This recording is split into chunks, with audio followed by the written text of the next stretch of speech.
Hello everyone. Now we are going to discuss some of the topics from the current affairs. This is the Drishti IAS magazine, and we'll start with the polity section, and from thereafter we'll proceed to the another sections, right? So let us start with it, and our discussion will be very slow, and I will ensure that we discuss everything. And if I have to add anything, then I can also provide certain insights. So we have the first topic. First topic at the EPF new withdrawal rules. So if you go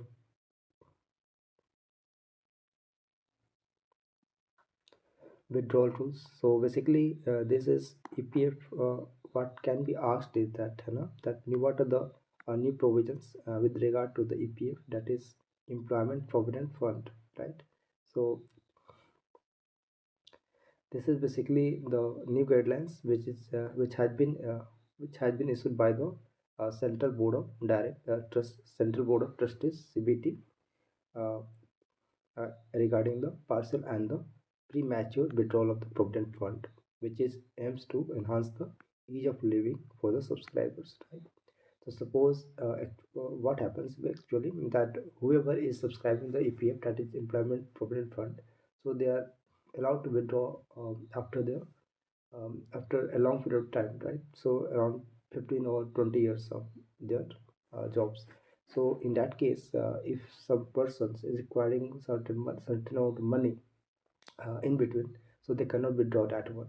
So this is very much cumbersome for the subscribers. So that's why the CBT, that is Central Board of Trustees, has come up with the new guidelines, which is basically allowing to have the partial and premature withdrawal of the prudent funds. So now coming to the to that obviously lead to the enhance the ease of living for the subscribers, right?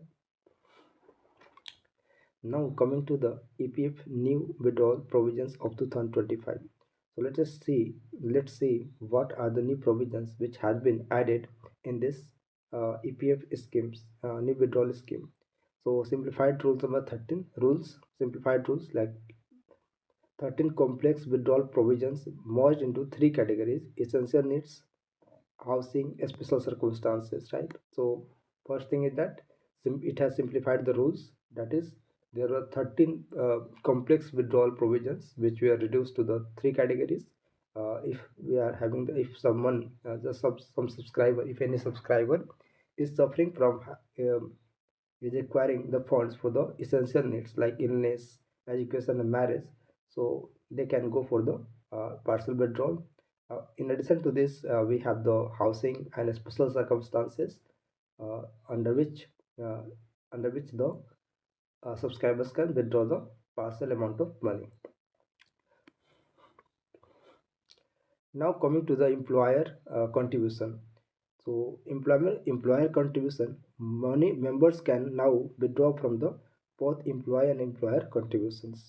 So that is there that that in the EPF basically, that if you are working at some organization, so the employer, that is the organization which is paying some amount, and the also the person who is doing job there, the right subscriber is also paying certain amount, and these amounts are basically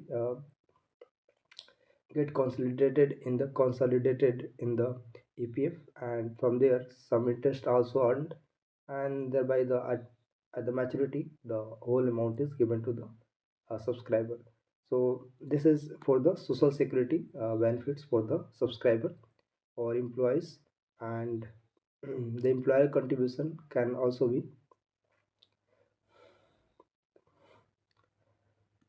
So basically that employer he can also withdraw from the employer contribution. Next is the minimum balance rule, that is must maintain at least 25% their contribution balance at all times, ensuring financial caution and long-term security. ठीक?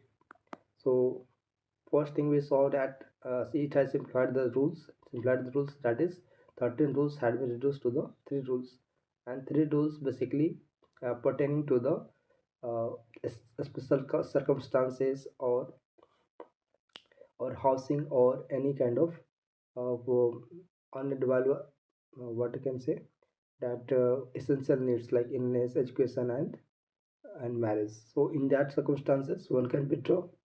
Apart, in addition to this, minimum balance rules has been provision has been provided, which means that the subscriber must maintain at least 25% of the EPF at all time, right? That means that, what does it mean?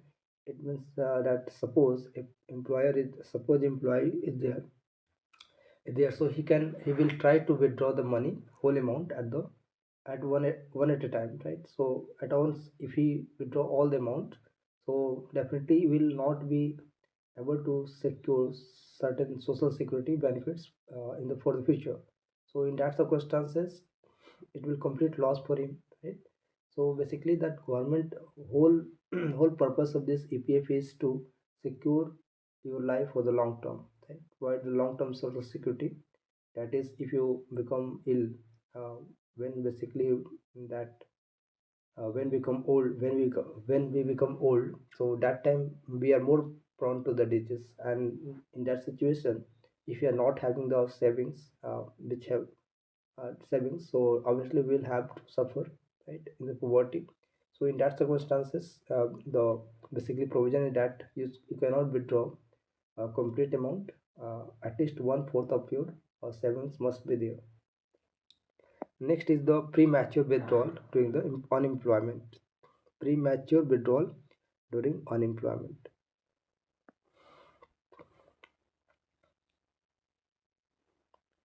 Suppose a person, right, if even you are working in suppose even suppose a person working in the private organizations, right? So they are getting the EPF, but suddenly certain situations arises, like we have the corona lockdown, and that circumstances that person might lose the job.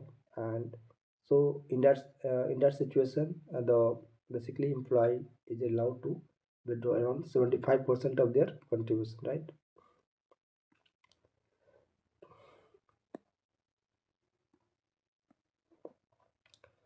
Full 100% withdrawal allowed if him unemployed for 12 months, previously 2 months, right? Full 100% withdrawal can also be allowed if the he is unemployed for the 12 months.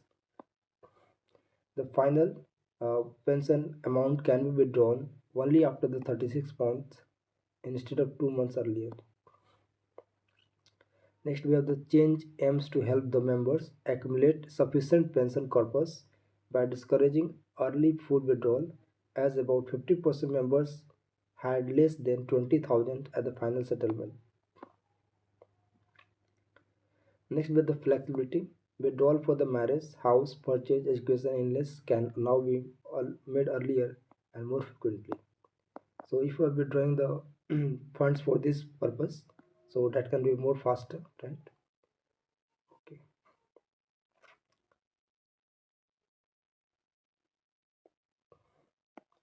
So this is the rule for the EPF new withdrawal rule. So you can simply, if you are giving certain interview like UPSC or BPSC, so definitely these questions can be asked, because these are the most preferred questions in the interview. And if they ask the what are the new withdrawal provisions for the 2025 EPF rules, so you have to answer this simple. It has simplified the laws. That means there are 13 complex laws which are making it difficult to withdraw the certain amount of money from the or partial withdrawal, even the partial withdrawal from the EPF. So in that circumstances, the government has come with the three three laws.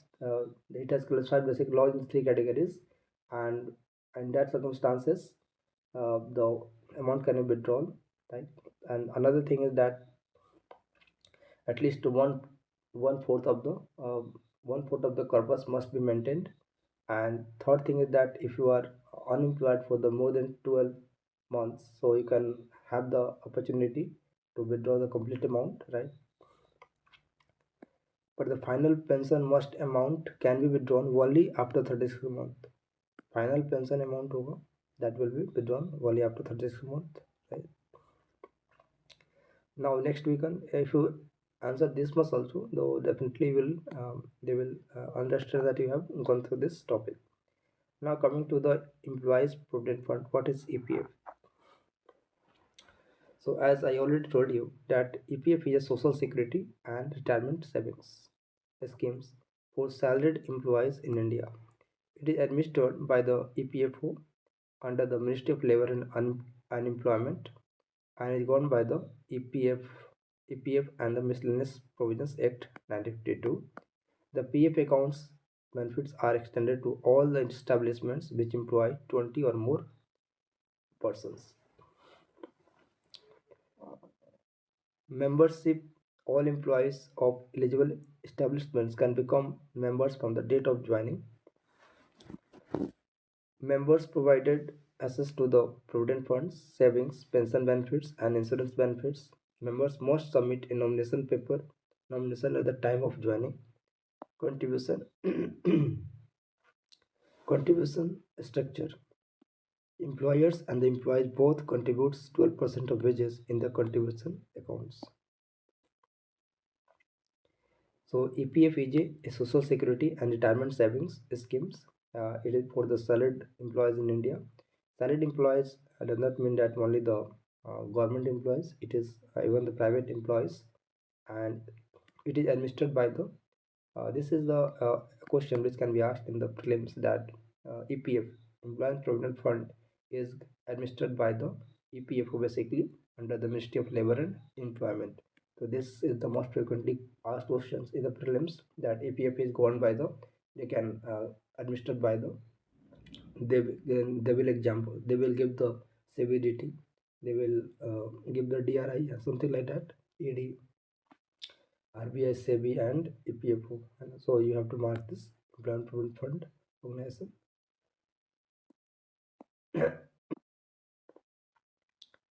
Towards the fiscal empowerment of local bodies. So basically, what is the news is that though it has been found that those though urban areas is contributing around two-thirds of the India's GDP, they are not getting the significant tax revenue for their own developmental activities. So that is the disparity which has been found. So let us start with analyzing the what are the structural issues that undermines the fiscal effectiveness of municipal bodies. The first thing is over reliance on grants and schemes. Urban finance now depends heavily on the state and central government grants, many of which are tied or discretionary.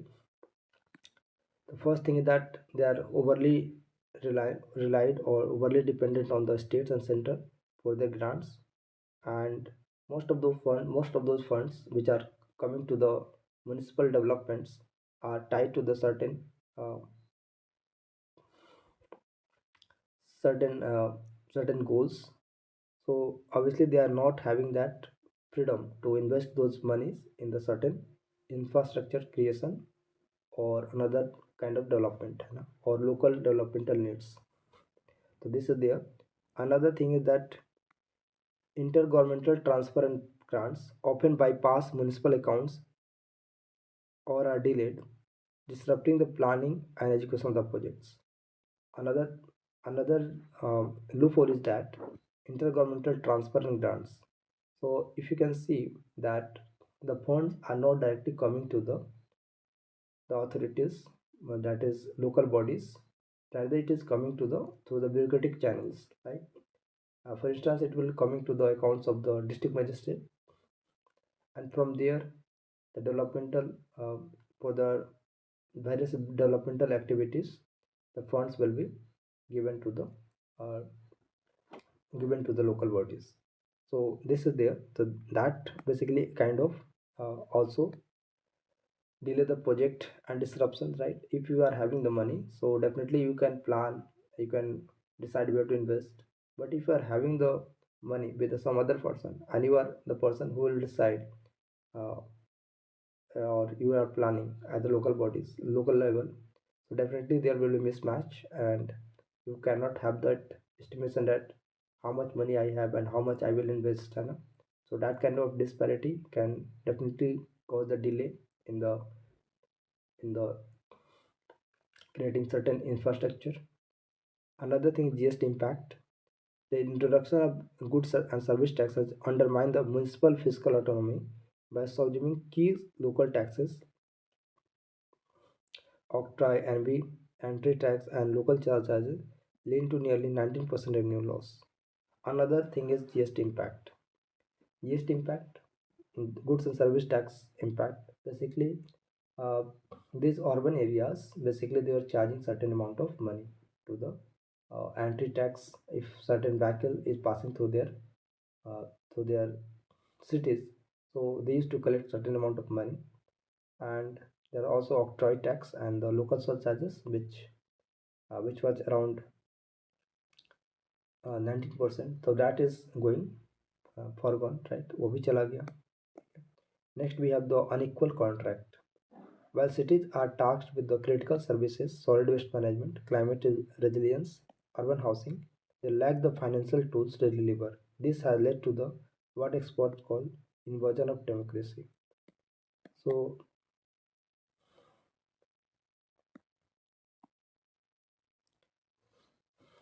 unequal contract, unequal contract is that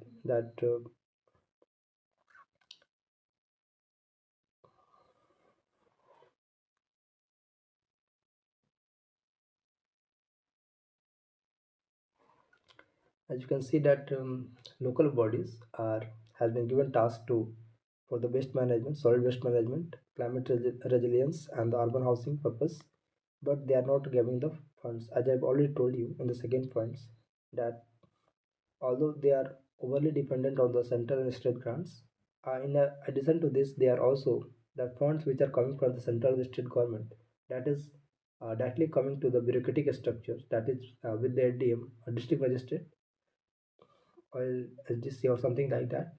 So that funds is with the bureaucratic structure, but the local bodies are working at the local level, and so since they are not having the funds, so they are finding it difficult to decide or plan certain infrastructure activity.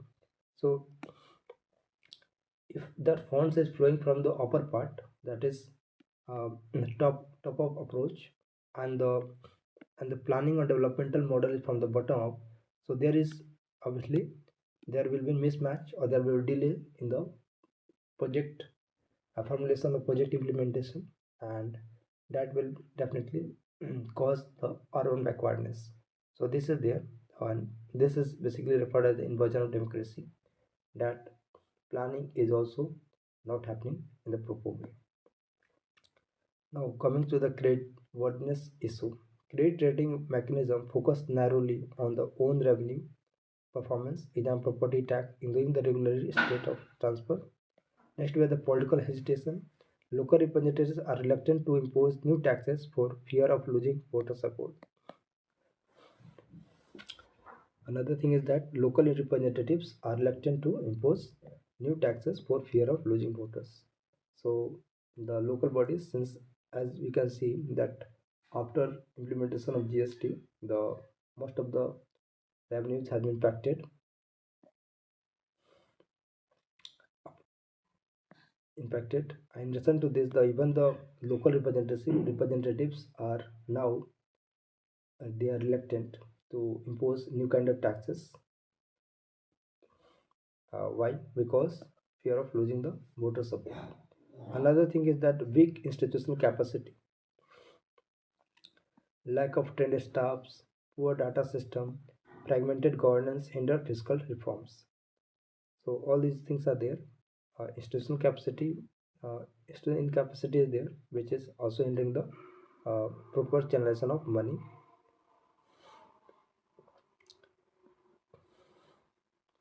So let us see what are the sources of funds for municipalities. So we have the own revenue sources like property tax, user charges, advertising, trade license, parking fees, and development charges. So these are the own revenue sources. Next we have the transfers from the higher government, that is State Finance Commission and Central Finance Commission grants, revenue sharing arrangements, and special purpose transfers under the Amrut and the Smart City Mission. So there are certain transfer from the higher governments. Then we have the borrowings or bonds like Ahmedabad and the Surat, Pune, Hyderabad, Lucknow. They have issued the municipal bonds, and from there they are also getting the funds. Another thing is the public-private partnership, that is monetizing the underutilized assets or developing infrastructure through the private participation. These are the sources of the funds for the municipalities. Now coming to the steps taken to strengthen the urban fiscal governance. So as you can see that Amrit 2.0 incentivize for the provides incentives for the issuance of municipal bonds, urban local bodies bonds. Next we have the property tax reforms, which is basically allowing given to states for property tax reforms. Next we have this Finance Commission recommendation 14th 12th Finance Commission use of GIS and digital mapping for the property tax. 14th Finance Commission recommended for the empower urban local bodies to levy the vacant and land tax. Next we have the smart cities and Swachh Bharat mission promote the revenue generation through the user charges and service improvements. Now we have the digital reforms, promotion of online payments, e-filing, transparency, accounting practices. What are reforms? Strengthen the fiscal urban bodies, grant share taxes, treats treat as legitimate, a stable income source for the municipal income to ensure eligible reliable funding. So we have to make sure that the grants and share taxes are given on the regular basis. Revising credit rating norms include governance, quality, and fiscal management as the key indicators, right? So revising the credit rating norms, using GST compensation as a collateral. GST compensation or state revenue shares can be allowed to serve as a collateral for municipal borrowing. GST compensation or state revenue shares can be allowed to serve as a collateral for the municipal borrowing. Property tax reform, use GIS mapping, regularly revaluation, and better collection mechanism. Cooperative federalism ensure predictable, united, formula-based transfers. We have now listed last is the innovation financing tools. Use social stock exchange, value capture financing. So you can attempt this question from here, that what are the key reasons for the India's urban fiscal crisis and what are steps that the government taken to address it. So we can write this question. Another question we have the okay EPF question. Is there any EPF question? No. So this is the important question. It is most frequently asked, basically that fiscal issues, fiscal crisis which is faced by the local bodies. So that's all. Thank you. Thank you so much. We'll discuss another topic, internationalization of higher education. This is very important. We will discuss this one.